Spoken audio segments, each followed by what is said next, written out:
Hello and welcome to Office Hours. So, this is going to be the series where we break up the flow from the usual poetry and lyric analysis videos and instead talk about, well, pretty much whatever I feel like on any given day.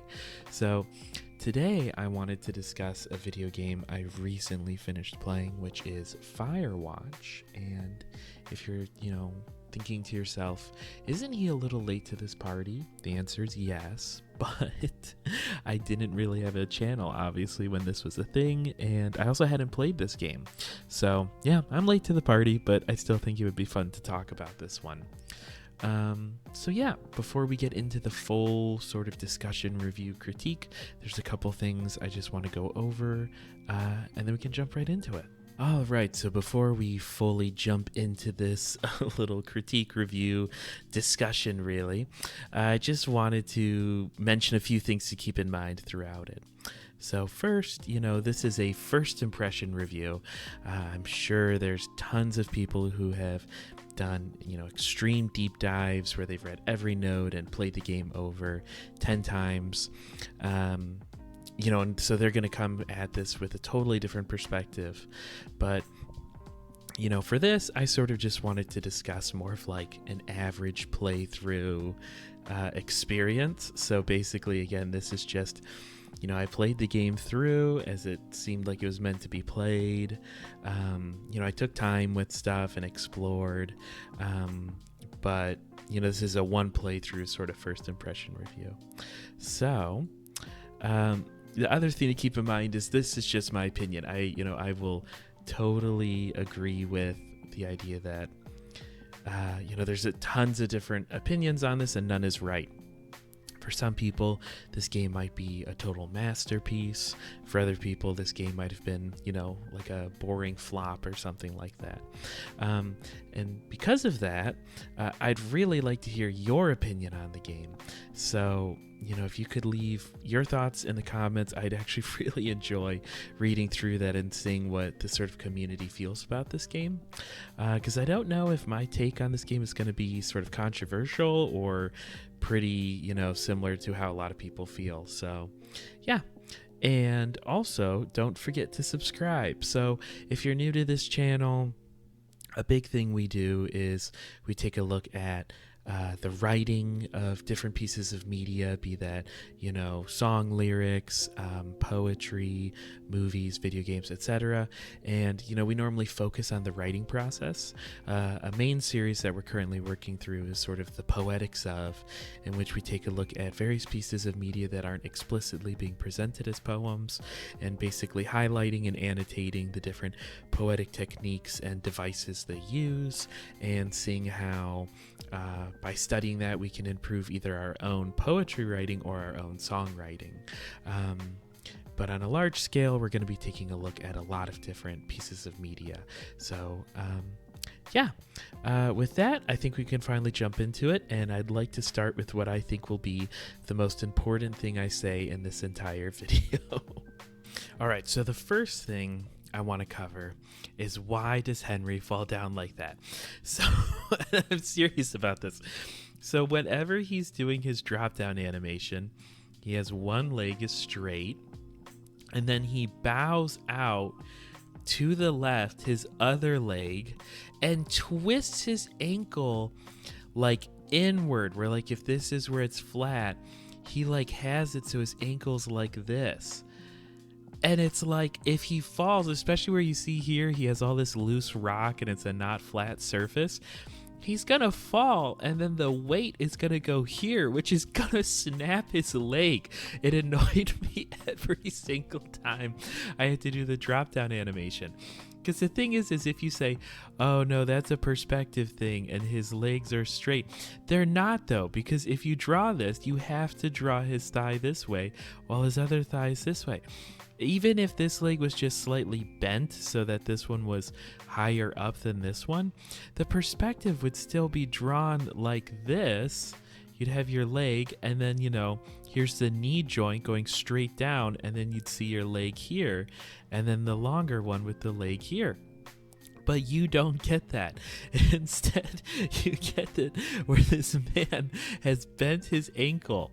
And also, even if you were to argue that it's just, oh, he's just bending his knees so he can fall with like a sort of like one leg is straight and one is bent, that's terrible form for falling down.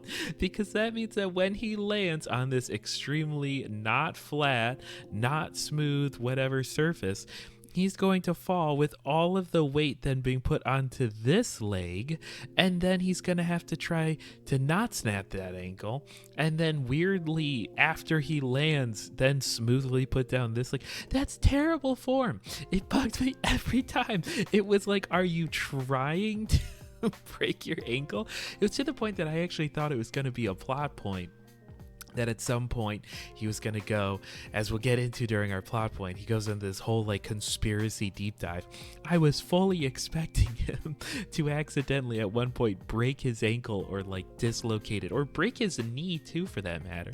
And then it would be this whole problem where Delilah would have to come out and help him, or wouldn't help him, or, you know, it would just get him into more trouble. So I just had to get that off my chest. I think that's probably the one thing I'm the most passionate about with this whole review. But with that aside, we can now actually get into like the plot and the characters and whatnot. So we'll jump into that now. All right, so I'm about to now jump into my full spoiler discussion. Going to be talking about character and plot, etc. So if you somehow have not played this game like I hadn't until just last week, this is your last warning before I get into all the spoilers. All right, so with that done, let's jump right into it. So I would classify this game as a piece of literary fiction. And so while all stories tend to cover or, have characters and plot, literary fiction tends to emphasize plot or character over plot. So basically, if you had like an old monster movie, the real driving force behind that story is, will the protagonist survive being pursued by the monster? Will they overcome the monster? And the thrilling parts are when there's jump scares with the monster and the monster's chasing them. With literary fiction, it's much more about sort of the vibes around the character, and the real driving force is sort of, will the character grow? Will they, develop as a person? Will they have a huge change? Will they come to some big revelation that alters everything for them? And, a lot of modern pieces of media have been taking a lot of literary fiction for decades now. So we've been seeing that more and more and more. But traditionally, literary fiction, when it kind of showed up and appeared on the scene, it was the one where it was just someone hanging out alone in their own kitchen, smoking cigarettes, looking out the window, having flashbacks, going back to the present, and then, it ends with them making a decision to file for a divorce or something like that. And there's no major, bad guy antagonist. There's no, overall plot like that we would see where you would draw it on sort of a free text pyramid kind of thing.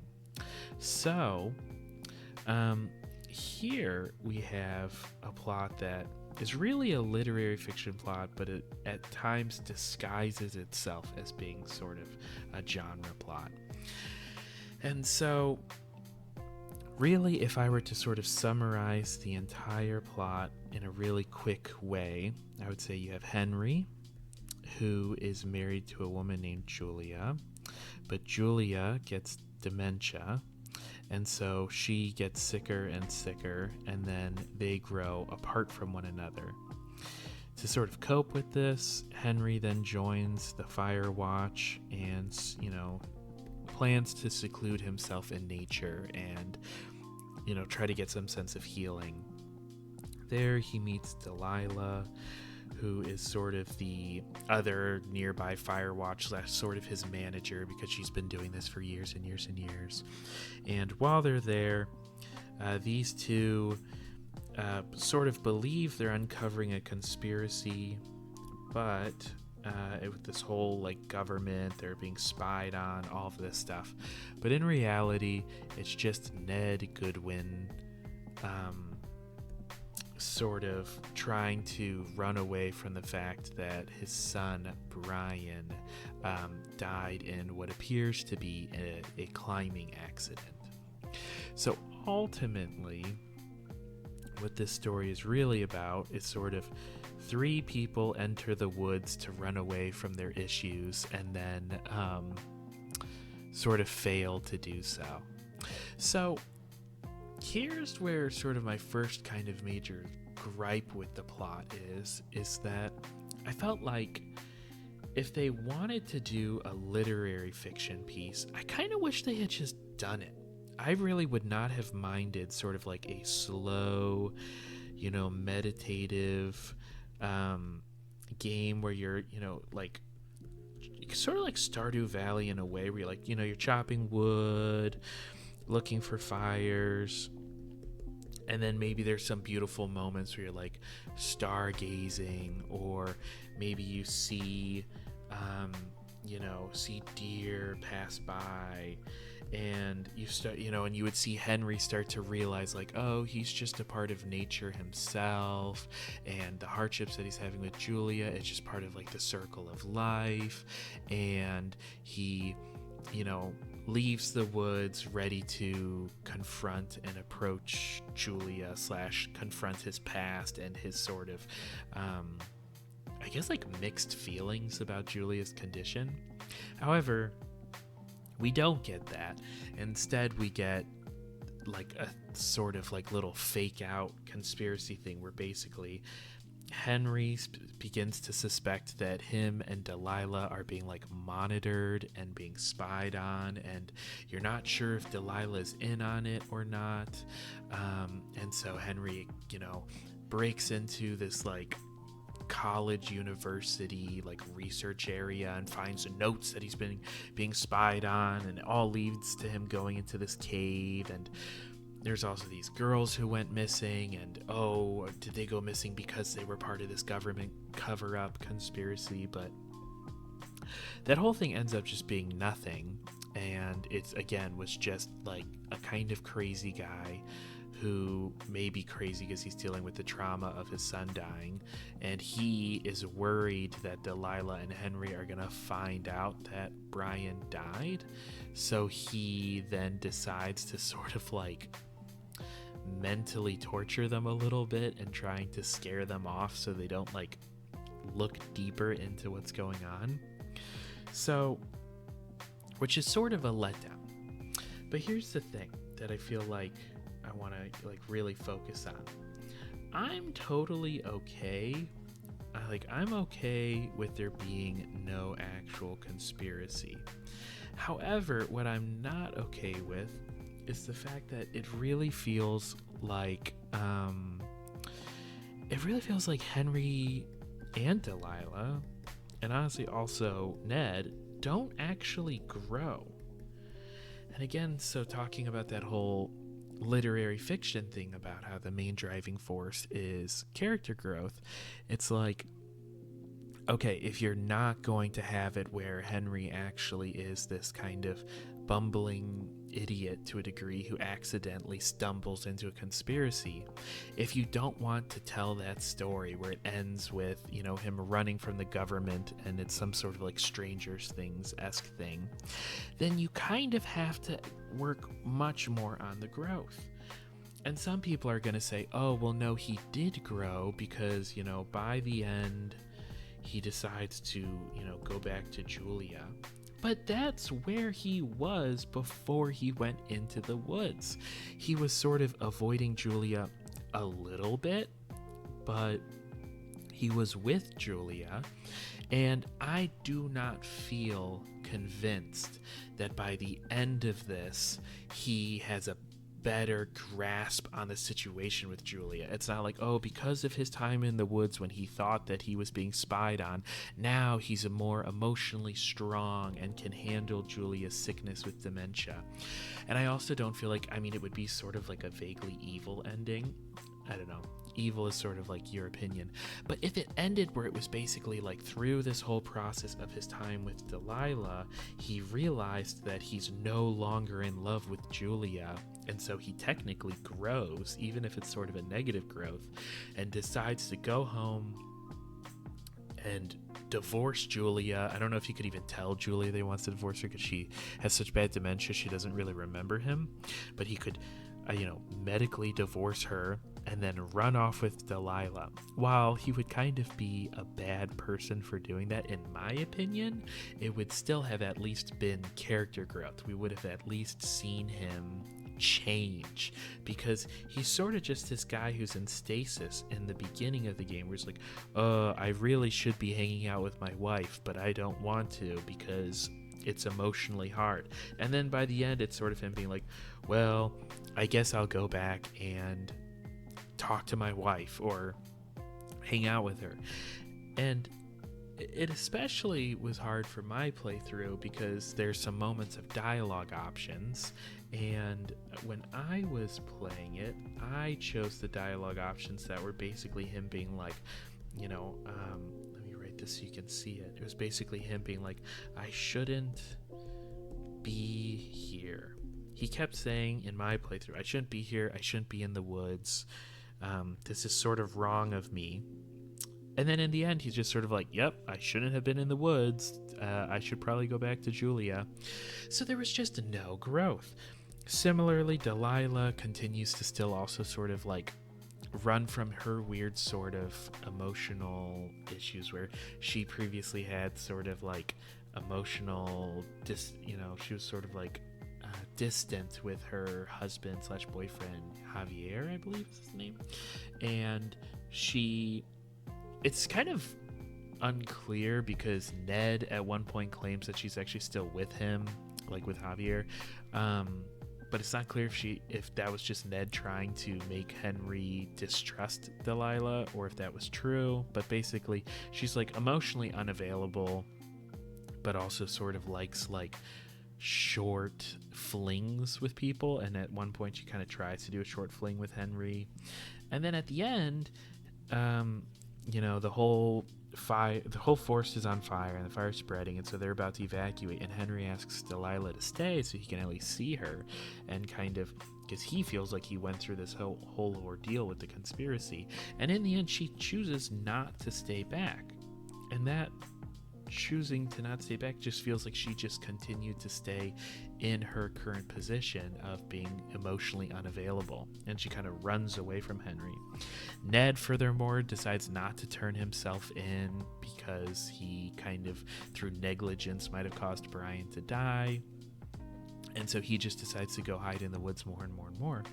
So in this piece, we get 3 people who go into the woods to run away from their past, but then they all sort of just, in a way, kind of just continue to run away from their emotional baggage, especially because the ending monologue with Henry, dialogue, when he's talking to Delilah, but it's sort of a monologue in a way because he's talking alone on the phone. When he's talking to Delilah, I don't know what's going on with my spelling here, but when he was talking to Delilah, he sort of is like he's begrudging about the fact that he's gonna go talk to Julia. He's not like, you know what? Having confronted my fears with this conspiracy theory, even though it ended up not being a thing, I was brave by going into the cave, and now I'm going to be brave and, sort of confront my own fears with Julia. No, he's sort of like, well, what are you doing, Delilah? I guess I'll go back to Julia, I suppose. I guess I gotta go see her, which just feels like, what? He didn't grow at all. It's just super disappointing. And so when you already have it where there's no conspiracy and then you have no growth, you sort of have like a nothing story.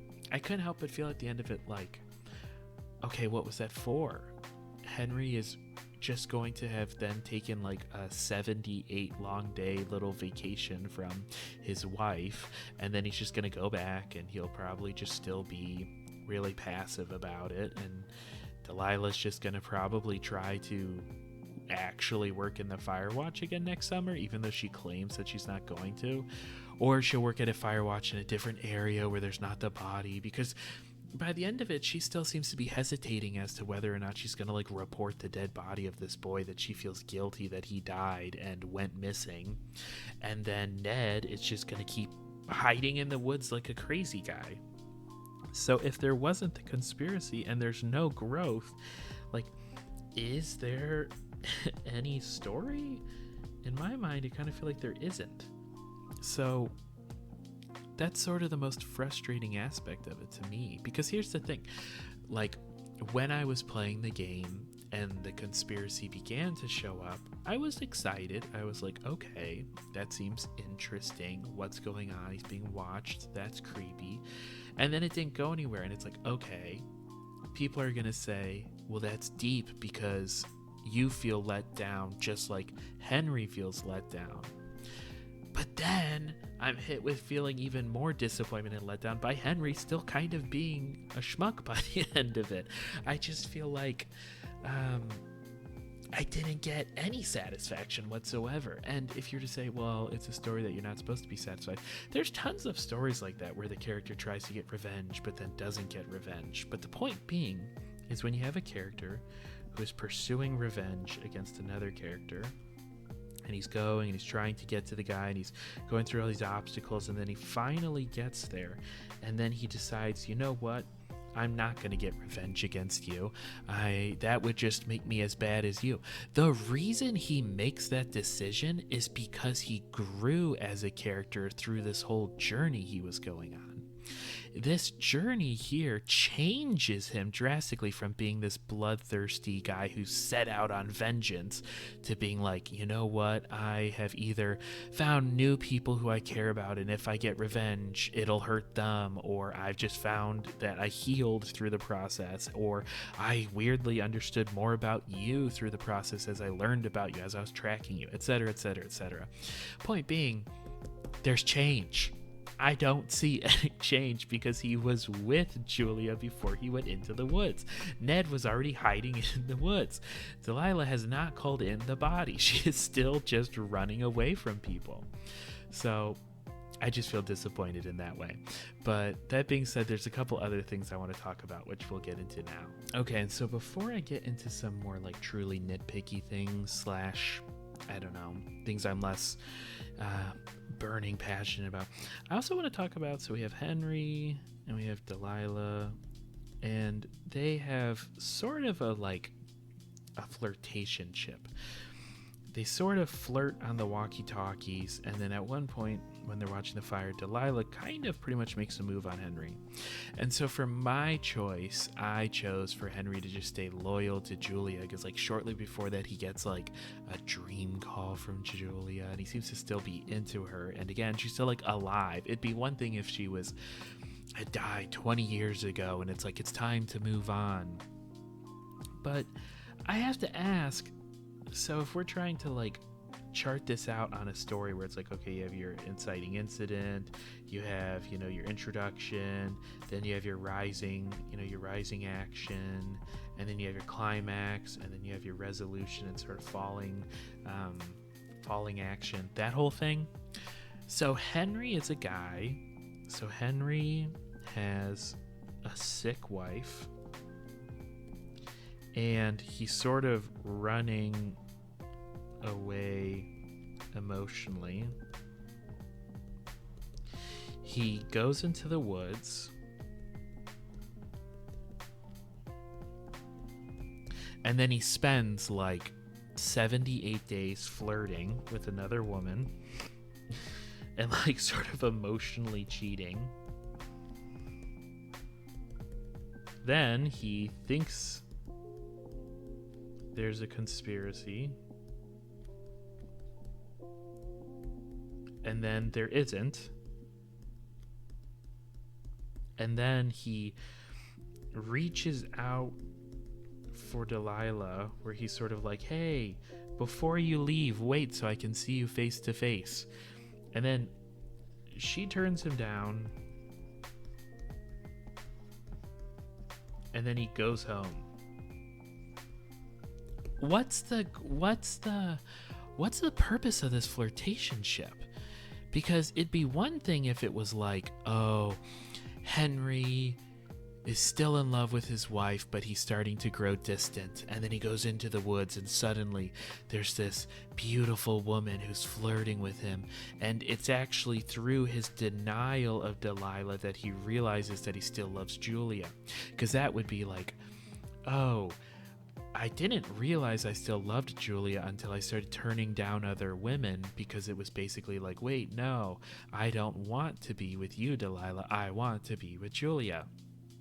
Alternatively, if he was like, ooh, I like Delilah way more than Julia, turns out that having a sick wife is hard for me, I'm gonna go off with Delilah, then at least it served a purpose. But like, again, this story is just a guy has a sick wife, goes into the woods, flirts a bunch, believes there's a conspiracy, there isn't, and then he just goes home. What? And I don't want this to be like, oh, you just didn't get it, because like, that's what I'm trying to point out with like an actual emotional growth. There's no moment where he has a revelation, because when Delilah doesn't show up, like, again, him realizing there isn't a conspiracy doesn't make him realize that he's running away from his wife, because he seems to be like very conscious of that. Like, from the get-go, he's basically like, yeah, like, everyone's saying I need to go to therapy. Someone, my sister-in-law got me a typewriter, said I need to write out my feelings and my emotions. And so I took up this job to sort of run away from all that. He knows he's running away from it. And then he then just thinks there's a conspiracy there isn't. And he kind of flirts with Delilah the entire time. And then she's like, you should really go talk to Julia, which he's been saying the whole time. He's like, I really shouldn't be here. So, like, what did he actually learn? Because, again, he didn't learn about him. It would be one thing if he's like, oh, I'm a coward. Julia would be better off with someone else because I'm such a coward. I'm the worst husband she could have while she's dealing with dementia. But then I went into the woods and I discovered there was a whole conspiracy, or at least I thought there was. And sure, there might not have been, but I was brave when I went into the cave. I proved to myself that I was able to go into scary environments. But he didn't learn that. He didn't have a revelation about that because he wasn't saying to himself, oh, I'm not brave. It would make sense if he was saying he wasn't brave. And then also, again, it's not like he realizes that by flirting with Delilah, he either loves his wife or he doesn't love his wife. He's just still sort of putting about. You can almost tell by the end that it feels like, oh, if Julia wasn't around, maybe I'd try to pursue Delilah. But then he still doesn't do anything with that. It's not like he's like, wow, this is going to be so awkward, but I'm going to call it off with Julia, even though she's really sick, because you only live once, and it turns out I want to have a romantic partner who's not sick or something.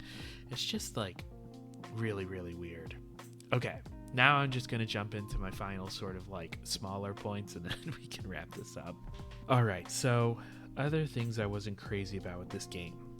I'm going to be honest, I didn't like the dialogue. I thought their back and forth was just kind of cringy and just felt sort of it just felt weird. It's so you have this character who's like, oh, I'm sort of depressed because of my wife and her dementia and all that. And then he immediately just kind of starts quipping on the walkie-talkie. He's just like, hey, what's up? Oh no, I fell down and I broke all my legs. And then Delilah's like, oh my God, are you okay? And he's like, just kidding. What? I just felt like that sort of the banter was cringy and felt sort of felt wrong for the tone. And then the other major issue I had with the banter, because some people are going to love the banter, some people are going to be like, oh, I love the banter, I thought every single time it was funny, and that's fine. The thing I didn't like about the banter that I think is more than just is it your taste or not, I wanted I wanted Delilah and Henry to eventually grow past the banter. And oh my goodness, that's some bad handwriting. Okay, I wanted them to grow past the banter. And what I mean by that is that it kind of felt like in the beginning, since they didn't know each other, they had never seen each other face to face, in the beginning they kind of banter as sort of like to break the ice and sort of like fill the air. So it's sort of like, okay, I'm gonna go down to, the lake to go see what's going on with those fireworks. Okay.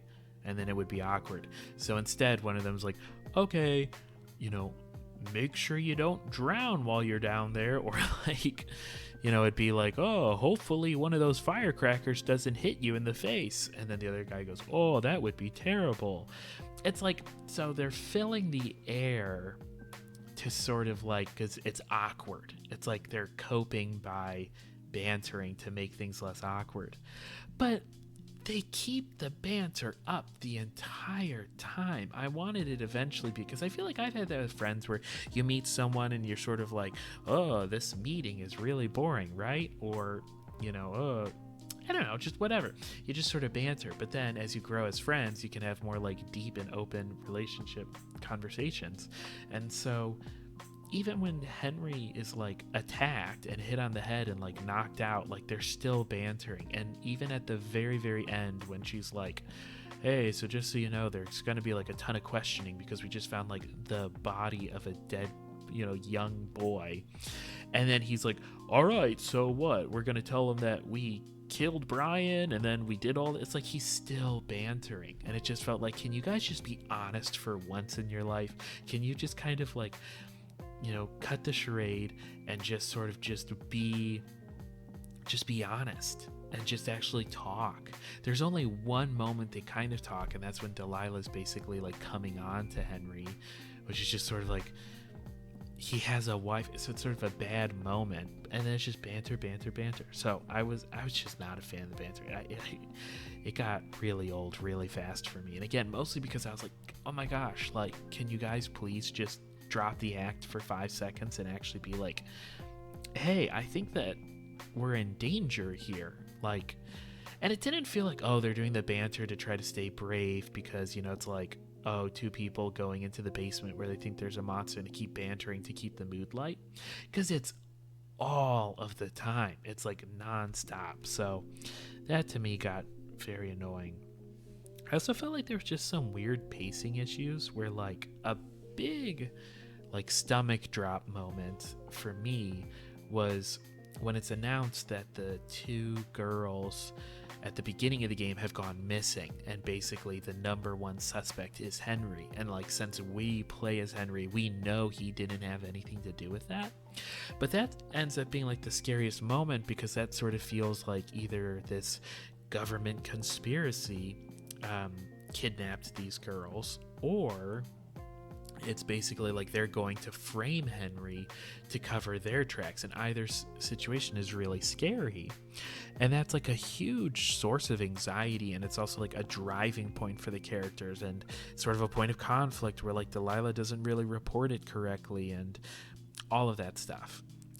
And then you're like walking through the woods after going into the cave like initially, and I think this is when it happens, and Delilah's just sort of like, oh, by the way, they found those girls, and then Henry's just like, oh, whew, what a relief. And then it's just never talked about again. And it was like, it was a really big plot point. You had to like go find their camp, and it looked like it had been like attacked and ransacked, and again, there's this creepy guy who's following you and breaking into your cabin or like Firewatch tower, and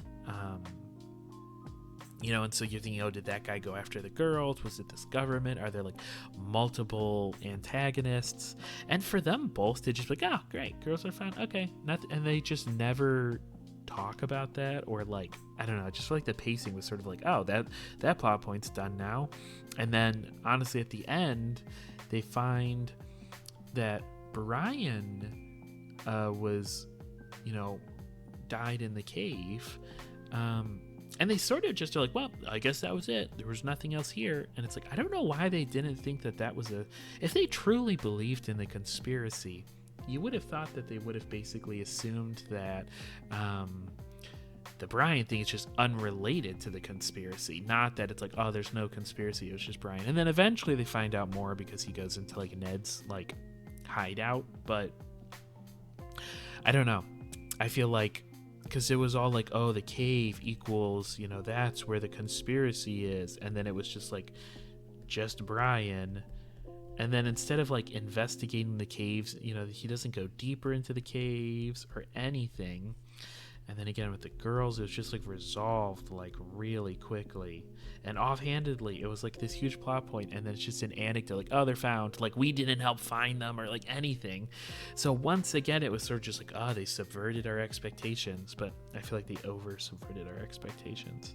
And then I also just kind of felt like, for me, this whole like sort of story / not a story was just kind of gross. Because it really is ultimately just about like a guy flirting while his wife is sick. I mean, that really is ultimately, he just kind of abandons his wife to take this job, and then he just flirts with Delilah a ton, and then eventually goes home. It's like, great, I'm glad you had that little vacation. It's a hard sell for us to like Henry or Delilah, considering like, how are we supposed to not feel empathetic for Julia? If you have any empathy, you're gonna feel really bad for Julia. And then the other one, and okay, I almost considered not mentioning this just because this isn't normally how I analyze stories or take a look at things, but and so this isn't normally something I'd have a gripe with, etc. But with this game specifically, it actually like really took me out of the plot, or out of the experience. It broke my immersion, which is like, there's sort of like a weird like male gaze POV, and it's sort of like a male fantasy, which again, I don't know, it's not that I don't mind it normally, it's just sort of like not something I normally engage with. But like the fact that like the opening first mission you do is like girls skinny dipping, and the way you find where they're skinny dipping is you like look for their discarded clothes. It just felt a little like ugh. And then the whole thing is like, wow, he went into the woods and immediately there's this woman who's like really direct and flirty with him, and she gets drunk and she's sort of a mess, but she's kind of like reliant on him, because also like Delilah is sort of like kind of effectively useless. She's unable to ever do any of the missions herself. She always just makes Henry do it, makes Henry get supplies, and then every time he asks Delilah to do something, she's like doesn't actually do it. She doesn't actually report in anything. She lies on the police report and says like, oh, Henry didn't ever see these girls and all of that stuff. And so it's like, oh, you have to leave it to Henry. He'll take care of it. He'll investigate the conspiracy. He's like the big, strong man guy. And again, like, girls was kind of creepy.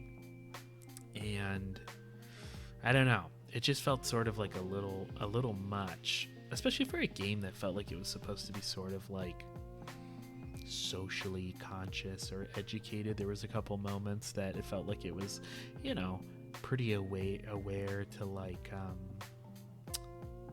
I don't know, just like the modern sentiment in society. But the male thing, like the whole like, which is again, I want to point out, if the story had been that Henry gets to have this male fantasy in the woods, but then eventually has to go back home, he needed like more of like a bubble burst moment, because at the end, like right up to the end, he's like, I'm gonna go meet Delilah, and then she leaves, and it's just sort of like, okay, and you can tell he kind of just wants to keep pursuing Delilah, but just kind of doesn't. Like again, it's very like passive. It's not him being like, no, you know what, Delilah, I know you invited me over and for drinks, but I'm actually gonna have to say no. Or him being like, you know what, like would Henry This is actually a huge question. Would Henry have left the woods if there wasn't a fire? And the reason why that matters is because I think the answer is no. He would have stayed here forever. And I feel like someone's going to say, well, that's the point. Because it's three people who go into the woods trying to run away from their issues, but then ultimately, like, they have to go confront them. But if it's going to be literary, I want it to be Henry choosing to leave the woods. I feel like, sure, there's no conspiracy, there's no government, but Henry should have chosen to leave the woods of his own volition, to go back and confront his real life. And that's why I kind of feel like I would have rather it have been just like a quiet, basically farming sim game, but like with a Firewatch twist where he, gets supplies, chops wood, puts out some fires, writes down some notes, stargazes, etc. And then by the end of the summer, he's like, all right, I'm gonna pack up and I'm gonna leave. And Delilah's like, where are you going? I'm your flirty, sort of like a Calypso. I think it's Calypso. I'm trying to think of the girl in the Odyssey. It's probably not Calypso, but anyway, you get the point. There's a girl in the Odyssey who sort of like tempts Odysseus into not going home to Penelope, but he ultimately chooses to keep going home. That could have been Delilah, and then Henry would choose, just like Odysseus did, to actually go home, but he doesn't. He's just pushed out the door by the fire. So I feel like I'm starting to harp the same points over and over, so I'll probably wrap this up. But yeah, I just felt like I really wanted to cover this because it's just super annoying to me. So, did I like Firewatch? Let's get into our final thoughts. All right, so I want to take a moment to sort of give my final thoughts and also acknowledge that I was very critical in this video, but that's also sort of the nature of this channel. We tend to look at stories and writing, and so that's where my focus is going to be. So I want to take a moment and praise the soundtrack for this was really good. The voice acting was good. The map design and sort of like the sort of stylized artistic choices with the way they handled the nature and the actual scenery was really good. I also liked the whole map mechanic. At times it was a little annoying, but it was cool having that as something that I actually kind of like to see more in games, rather than having waypoints show up, to have it where you can pull up the map and the map isn't like a menu, because I really liked that the map didn't feel immersion breaking like how it is in other games where you have to pull up a map and then it's not your character holding the map, you're just suddenly in like a black and white menu sort of situation. So those things were all really cool, and I feel like there was cool story moments. Like I said, I had fun when I thought there was a conspiracy, and it was fun and interesting uncovering Ned's bunker and sort of getting to actually like go through all of the documents in there and the photos and whatnot. But as I've already expressed, I just have my other gripes with it. So final thoughts. Since it's such a short game, I feel like if someone were to say, oh, I saw you played Firewatch, would you recommend it? I'd probably still tell them to play it, just because it's so short that then they can form their own opinion. It's not one of those where it's like, oh, I hated it so much that no, make sure you steer clear. And I also didn't like it enough to be like, oh, you've got to play Firewatch, it's so good. I kind of feel like I ultimately just feel sort of, I guess, almost a little indifferent towards this game, just because the fake out and then sort of the double fake out of there being no character growth. I just feel indifferent. I just feel like because it subverted my expectations so much, I can't be like, oh, it was this awesome conspiracy game. And I also can't be like, it was just totally deep and beautiful and grounded and meditative, journey of personal growth of someone going into nature and then getting to reflect and getting out of the loud cacophony of the city, and by being away from Julia, he learns, that he loves her, and he has time to think about the good old days and not see her when she's sick, etc., etc., etc. So yeah, I guess I just give this like an indifferent out of 10, which I guess if I were to have to give it out a number out of 10, I'd probably give it like maybe a 6 or a 7, and that's considering where 5 is truly average, because it's better than like the most basic indie games, but it's also not really good. I don't know. I feel like this is going to be a controversial video just because I know a lot of people love this game, and I wanted to love this game too. But before I get myself into any more trouble, I'm probably just going to wrap this one up. So with that, I just wanted to say again, feel free to roast me in the comments if you love this game. I'd love to hear your takes, and maybe you thought that Henry and Delilah had more growth than I thought they did, but if you think that, I'd love to hear why. So if you could leave that in the comments, I'll read every comment and respond to them. But beyond that, if you enjoyed this, maybe you agreed with my controversial takes, I'd love it if you could subscribe and sort of grow this community. Like I said, we normally take a look at writing, and we do sort of close readings of poetry and song lyrics and stuff like that. But with all that said, I hope you guys all have a great rest of your day, and I'll see you in the next one when we return back to form with another The Poetic Stuff. So, bye.